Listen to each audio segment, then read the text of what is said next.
between two thorns. Hey, can I ask you guys a favor? I like to put anybody that has had a costume on or tattoo from any show that I was on, I like to put on Facebook. But then, and I stream all those together and put them on Facebook, but I like to give them a big round of applause after on the Facebook thing, and that's where you guys come. If you don't mind, I want to film you, and then when I say action, just raise your arms and scream like your football team just won. The world thing. The world thing. I love the world thing. Yeah, ready? Okay. Action!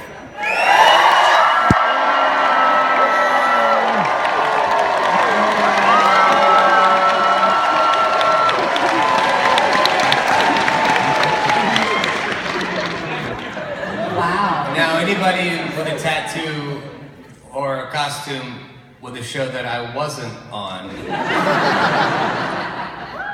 which is most of them, just keep quiet. That's it. Okay, the way this works is we've got a roving mic. We've only got one, unfortunately. It's just Harry all on his own there. He will bring the mic to you. If you've got a question, put your hand in the air. We're going to mix this up slightly, though. I'd like you guys to pick from the audience who you want, whose question you want. Oh, no. Yes. Well, yeah, you right there, the one the first one is, yeah, you. Oh, there you go. Here we go. That's how easy it is. Thank you. We were planning this in the queue. So we want to know what was the most embarrassing thing to happen to you on set. Well, I mean... Keep it PG.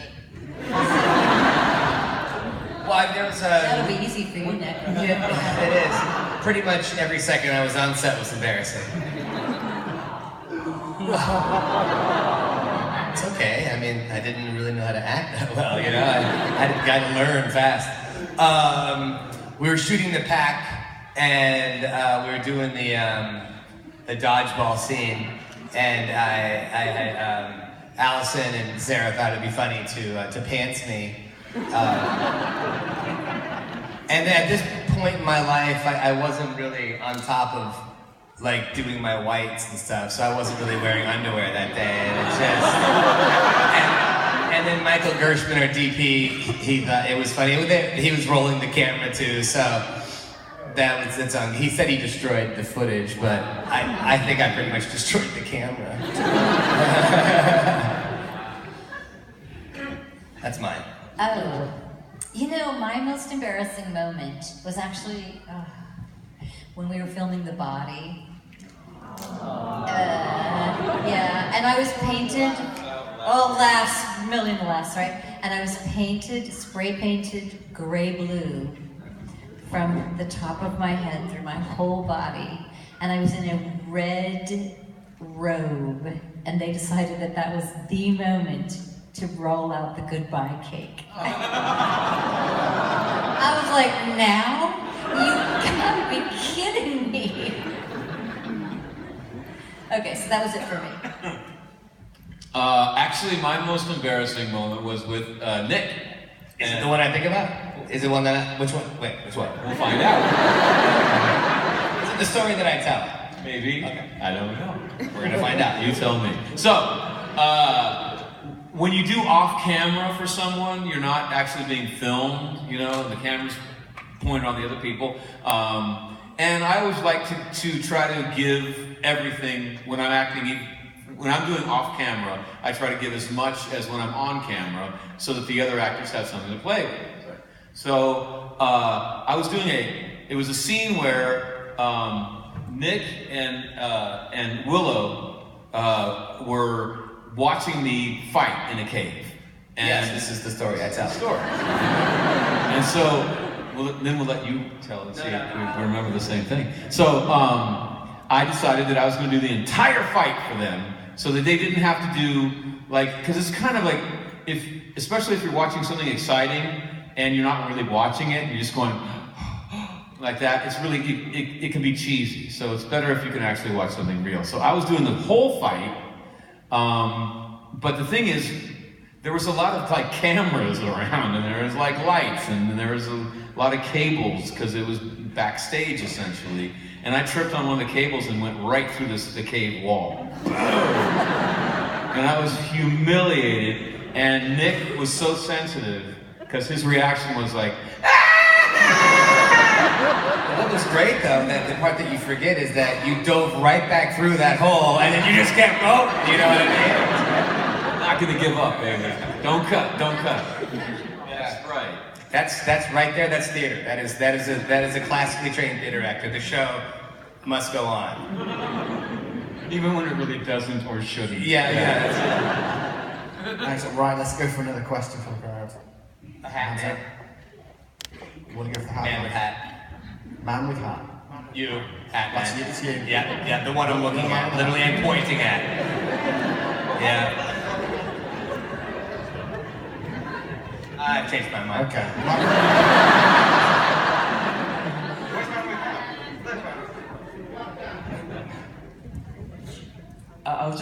Hello everyone, by the way. I was just wondering, obviously Buffy has been such an influential show that you can see has had, it kind of made big changes in television and film, I would say. I was wondering, if any of you had any experience, have you watched anything or experienced or anything like that? You think, oh, I reckon that's a little nod to us or anything like that. Has any reference to the show or maybe an influence popped up unexpectedly while you were watching something else, or? You mean that was based off of Buffy? Yeah, or maybe inspired by or something like Well, that. I did a 5 or 6 episode arc on Private Practice, and I played a rapist on the show, and I'd never really seen the show, and I guess the show had a lot of music, and Shonda Rhimes is a huge fan of Joss, and so she asked me to do the part because she just felt like, who was the least favorite person that you would think is a rapist, and her answer was Xander. So, we're doing the show, and the episode where I actually raped this character, she said, Nikki, I just want you to know I'm completely stealing from Joss, and I'm not having any music or any sound all of the body in this episode. So, I didn't saw that, but she actually said, I'm blatantly stealing from Joss in this episode. So yeah. Mine is Torchwood, actually. I remember when I got to Wales to film Torchwood, and I went out to dinner with the creator, whose name escapes me right now. Lee Davis, thank you. And Russell said that this is, just so you know, this is my Buffy. And I was like, oh, cool. And I had no idea what he's talking about. Until I was doing an interview with the BBC in Cardiff, and they said, so, what do you think about the homophobic backlash against Torchwood? My response was, we have a backlash? Yeah! And then I realized that he was doing subversion. And like, subversion is not about trying to make people uncomfortable on purpose. It's about divesting the audience of lies that they get taught in childhood, mostly. Or when they don't realize they're getting taught anything. And some of the lies that you can subvert are like, violence works, or you can buy your self-identity, or old people are boring. Buffy was subverting the lie that women can't defend themselves. And having fought the stunt doubles for Buffy, I can tell you, if you're trained, you kick butt. And I've had my butt kicked many times. So, so Torchwood was him subverting the lie that gay people can't be heroes. And so and a lot of people got uncomfortable with that. So I'm subversive, I was really happy with that one. Oh dear.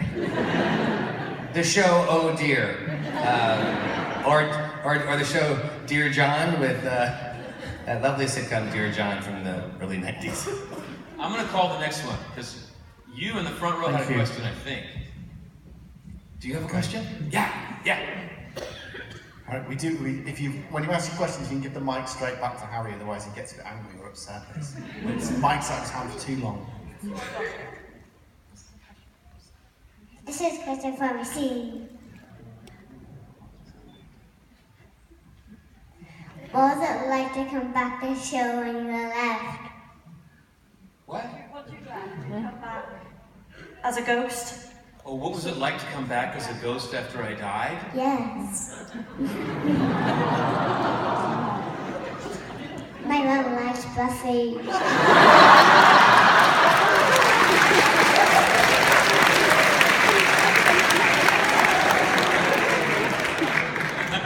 I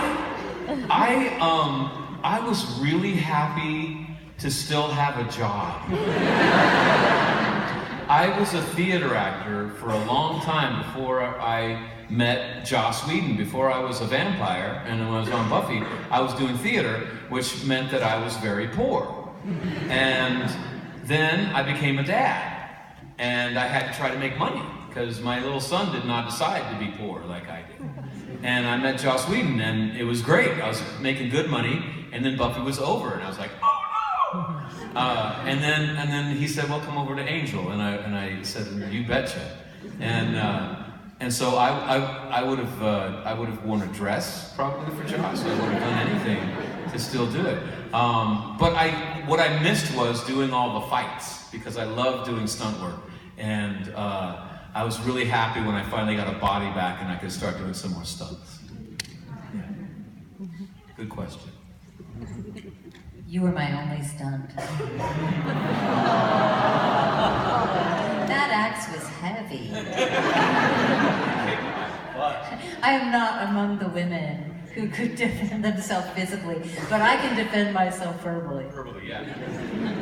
Someone asked me once, in a fight between the vampires of Buffy and Twilight, who would win? And I said, well, Buffy, because we demoralize them with superior dialogue.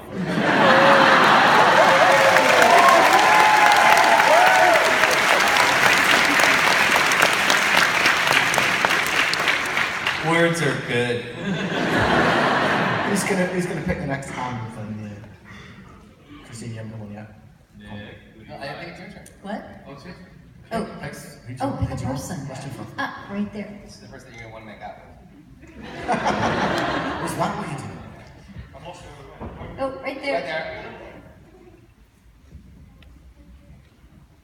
So, to start on a little sad note, whose death made you most emotional other than your own characters? Oh, what death was most emotional? Like fake television death. Gee, for me it was mine. Yeah. No, yeah, it was hard to stop crying long enough to play dead. Because it was such a great group of people and I wasn't gonna have a job anymore. You know what that's like. Wait, did you ever come back to the show after you died? Like, I had stuff or two anything like that? episodes. One was that really weird episode where Buffy's dad and I visit her in the psych ward. That's right, yeah. And that was really like, wow, where are we going here? Yeah. And then I came back as a ghost. Okay. In a short white dress, which somehow became a full-length floor white dress in the editing room. You know, well, I care about what I wear. I think for me it was Amber Benson. That was the one that broke my heart. I could not understand. I killed anybody else, not Amber, man. Yeah, I was sad for a couple weeks after that. You weren't sad after my death? I wasn't there. They didn't. Joss came up to me. I read the script, and he's like, the body, which is one of my favorite episodes of all time. And he's like, James, I'm so sorry, you're not really in this episode. I was like, Joss, I don't belong within 10 miles of this episode. My God. He told you that you weren't in that episode? Yeah, he was like, oh, I'm so sorry. Well, because in conversation with dead people, I just read the script and that I wasn't in the episode. So you guys talk? Occasionally. No, I hate to tell you, but during your death episode, I was like on the beach. Yay! I'm off for a week. Week and a half, brother. Sleeping in. 8 work video days. games. Well, you're dead. Sorry. Well, I'm on the board table. Yeah. Okay, hands in the air, come on. Who we got next? It really is your Oh, turn me. now. You're holding a steak, aren't you? What is that? Is it? Let's go with you. Is it a microphone? Just use it. The microphone is coming. The lady with the steak. Then maybe we should go deep next time. Yep. It's a medium rare steak. My question's for Kristine. If Buffy hadn't told you, well, your character, that she was a side, do you think she ever would have figured it out? Or just sort of lived in denial? Can you say that again? If Buffy hadn't told Joyce that she was a Slayer, do you think Joyce would have figured it out? Or would she have just lived in denial? This is how I made it work for me, because a lot of people said, how could Joyce have not known? I mean, it was right in front of her. But I felt like you saw Joyce through Buffy's eyes, not necessarily who she was. So when Buffy needed her mom to not know that she was a vampire slayer, she didn't know. But I think mothers are a lot smarter. You know, there's times as a mother where you see something going on and you know instinctively to just stay quiet about it. So I'm not sure, you know, so that makes it different as to when did she actually know and when she didn't. I think she knew before, but Buffy wasn't ready to share that with her. You know, like when you're a teenager, you don't want to share things with your parents. So there was a lot of that at play. So that's how I made it work for myself as an actress, because it was kind of a tall order. You know what though? Like, we're parents, right? And if my daughter was staying out late at night, coming home with bruises and scratches, the first guess would not be, you're a vampire slayer. I would run through a lot of other things first. So I think it's fairly realistic that you didn't jump to that conclusion right away. Yeah. And she had gotten into a lot of trouble, you know, where we were before. So, She was a rabble rouser, you know? So I was really concerned about her, but I didn't really know what she'd been up to before this move and what she was up to now. Yeah, that would be the last thing, I guess. That would surprise me. Okay, next question. Who are you gonna pick? James, you're up. It's James. Oh, wow. Way in the back, in the red dress. I'm gonna fall any minute now.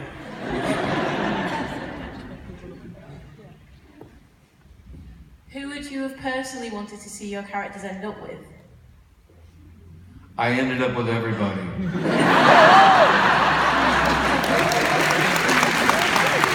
I was his favorite.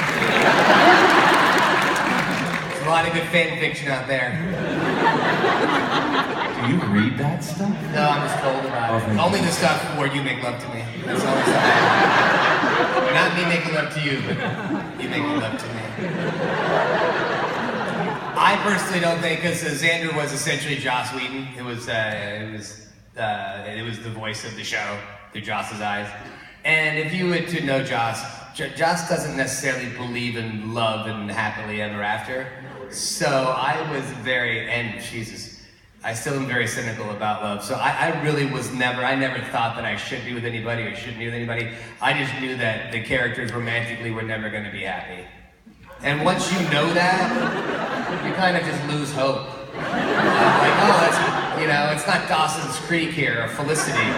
You know, we know that, and if you do fall in love with somebody, that person's most likely gonna die. You know, so yeah, you kind of like the whole like romantic aspect of it for me, like soap opera, I was just like, that's out the door, you know. So I never really gave it much thought. And that, because it's also we're playing the characters too, so I think it's different. As a fan, with you guys wanting to maybe see it that way, but as the character, we kind of became the people, you know, even though we're just acting it, we embodied these characters, and it's a lot deeper. You just know how much we're being mind screwed by the god Joss Whedon, you know, little puppet master. Who did you want? Well, there was that episode where I made a play for you. That's right. People was bothered me and it freaked me out. I was peeing, right? And you were at the door, and I remember I was doing... Charisma threw you out the door. No, but there's actually a scene where, and it's in the trailers too, where I'm using the bathroom, and it's kind of like, it's just a slow... It's you looking, and I'm like, what the... I just feel you there, and I'm like... By the way, like that cartoon slow motion thing is hard to do, you know? It's like that, yeah, I think that's where it started. And then you chased me. Yeah. And I always, I kept thinking that there's something might happen after Band Candy. Yeah. But then, like, you know, the whole mind thing, like I knew just because it seemed like it should happen, that Joss would never let it happen. If you ever wanted something to not happen on the show, tell Joss that you want it to happen. Yeah, give Joss a pitch in the exact opposite. Well, Tony had learned that the hard way, you know? Okay, next question. Is it mine? Did you have a question? Because you raised your hand earlier. Okay. Microphone. Come on. Since I got your job role already, I just don't want to sort of bump into the really expensive camera. You had one job, Harry. Hi guys, I'm Emily from Berlin, and I have a question to you, Kristine. Who would you prefer, Spike or Angel, honestly? Season 2, Angelus, like, it's so hot.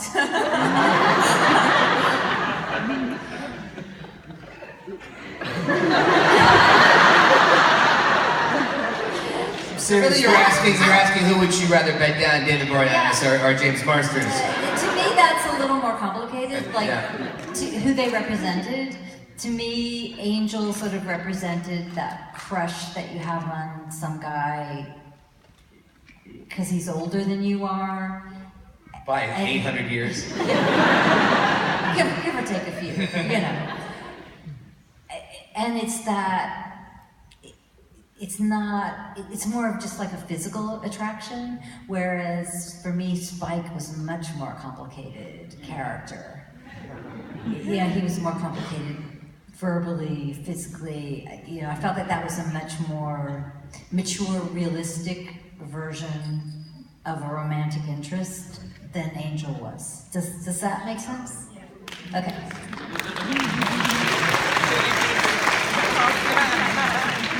You've obviously given that lots of thought. No, I haven't. You know, I mean, like Angel would have been like the boyfriend that I wanted in high school, and Spike would have been like the one that I would want. It's like, well, off the top of my head, you pull out like a 500-page dissertation. Just thank you for asking. I hadn't really thought about it much. Page 1, Volume 1. You should hear me go on about something I have thought about. Okay, next question. Whose turn is it to pick? It is Nick's turn. Nick's turn, come on. I sure hope that's a man with a beard right there. Yeah, you give a beard? You're a man? Yep, that's you. Okay. It's Wrexham, you never know.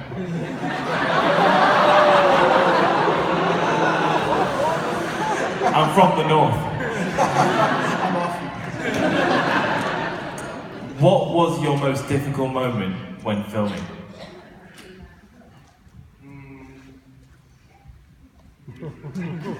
Okay, you know, it's you know, like it's comedy is hard to do if you're not good at it. I was decent at it, but there was one part because I didn't really. I mean, I emoted sometimes, but I never had a hard time with drama. But there was a thing in the musical episode where it's I have a theory. This is completely technical. But it's like, you know, it's got, there must be witches, some evil witches, which is ridiculous because witches are persecuted, wicked, you know. And I had to do that thing where it's like, pop up, and then it's a cartoon going, Bobby now, Bobby now, Bobby now, Bobby now, Bobby now, you know. And I nailed it on the first take, and I'm like, sweet, I'm like, let's do it for safety. And then I did it, and I just screwed it up, and I'm like, I can't believe I got that. So I think I got so lucky getting that on just one take, because it's a Scooby-Doo moment. You know, Scooby pops that up, and then the dog goes down as he's kind of like being sheepish, you know. So for me, I was really concerned about that on a level that, because, you know, Joss wants to get his shots, and he doesn't move on until he gets that shot. And I just knew that was such a specific shot of cartoonism that, so for me, I was really, really worried, and I luckily did it in the first take, but I was really concerned about that one. The first take always works. It does, because you know that you have extras if you want them. Well, have you noticed this? Yeah, even if it is, and it's actually, the rehearsal always works too. Even if it's like the prop department has to throw the lung in between two people's feet in the camera, you do the rehearsal and the prop, boom, right there. and then you start shooting it, and the rubber lung goes boing, boing, boing, boing, and it never goes. And you spent all afternoon trying to get that one shot, but if you just film a rehearsal. Yeah, no, they always say, let's shoot the rehearsal. Because that might be the best take Like all day. Clint Eastwood only does one take. One, maybe two. Where, who was it? Is it Kubrick? I don't know. He'll do 70 takes. He will pound it into you to where actors say, I hate you. And I hate this job. Why do I do this, you know? I'm glad he's dead. Anyway. Just kidding. One of the best directors in the world, but I would never want to work with him. Anyway. Okay, who are we going for next time? It's my turn. Who are you furthest away from? How did I know that was going Grey sweater, right there, look. Didn't you have your hand up? No. There we go. There we go. White sweater. My eyes are fading. Which episode is your personal favourites? Favorite episode? Yes. The musical. I just go with 2, and Hush. Those 2 were just, for me, it's the kind of... I always put the musical aside, and I'll just kind of give you other ones from the other one from 43, but those 2 are the ones that stand out for me. Band Candy. I love chocolate. Oh, there's so many. The musical probably is obvious, but The Body, probably as filmmaking, was the most just incredible. Tabula Rasa. Did I say it right? For once in my life? I did it. Right on. Those, those. And School Heart. The director that directed School Heart got excited. John got excited that it was working, and he committed career suicide on Buffy because he went long. He pulled me aside. He says, "I know that I will never be hired on this show again. I don't care. This episode's going to make my career." Yeah, and it's true. They never invited him back. Yeah, he kept adding shots. We were there until like 7 in the morning. Yeah. On Saturday. Yeah, sorry. From Friday. Sorry. I was like, go for it. I'm like, this is my career. Like, introduce me, baby. Yeah. Thank you, John. Yeah. Okay, next question. Got time for a couple more. You can pick. Questions? Questions? You got to pick someone. Okay, this is Vicky from Brussels. Well, I met you in Brussels. Have you come all the way from Brussels to this convention today, have you? Yeah, I Oh, right, okay. Definitely deserve a I question. came all the way from California. Okay, question is for Nick, actually. In the episode Conversations with Dead People, you weren't in that. Even though you lost your best friend Jessie, was that because it might not have been relevant to the storyline, or was there another reason? To be honest, I think Joss and I at that point were quarreling a little bit. And I think he wanted to take a little bit of a Nikki break, yeah. I should have quarreled more. Yeah. I would have gotten more sleep. Yeah. I was saying no a little bit too much. So like, why don't you take a little break? And I'm like, no. All right. Super Lady. Super Lady. Miss Super Lady. Hi. So Buffy marked, I think, a lot of people's childhood over here. What show, what movie marks your childhood? Marks my childhood. That's a good question. Good question.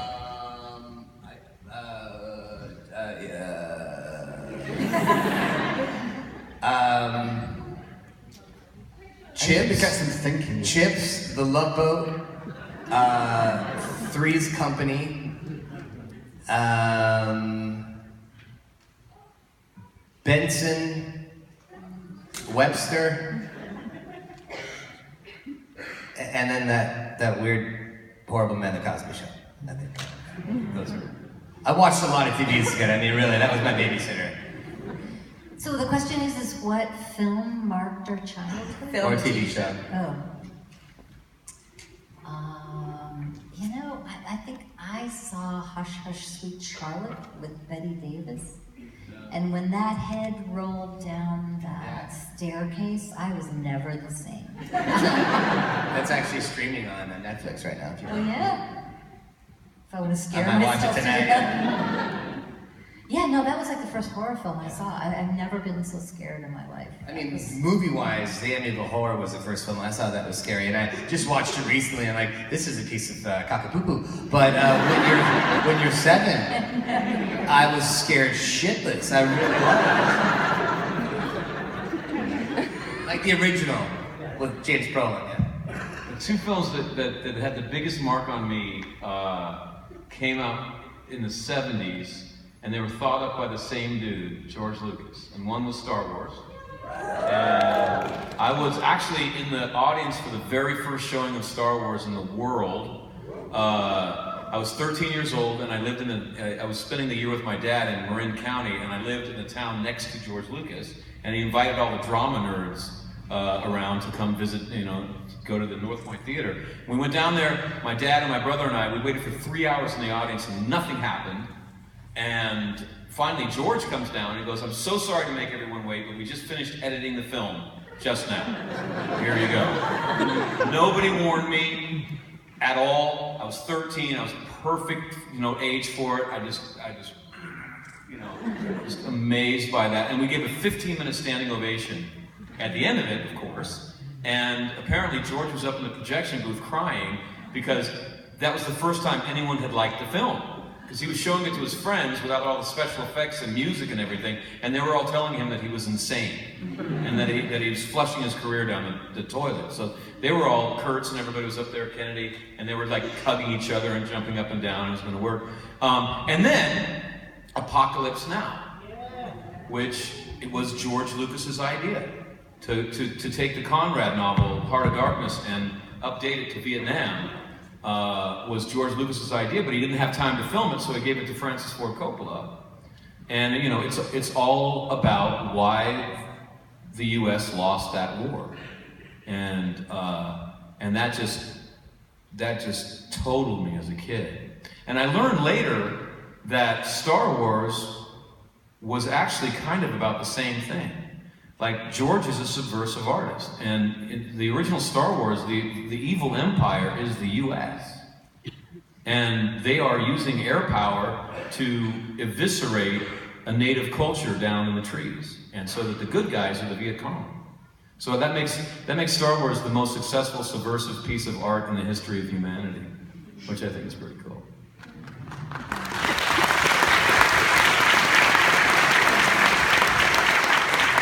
Really an amazing story. Yeah. I mean, because you saw it without any expectations,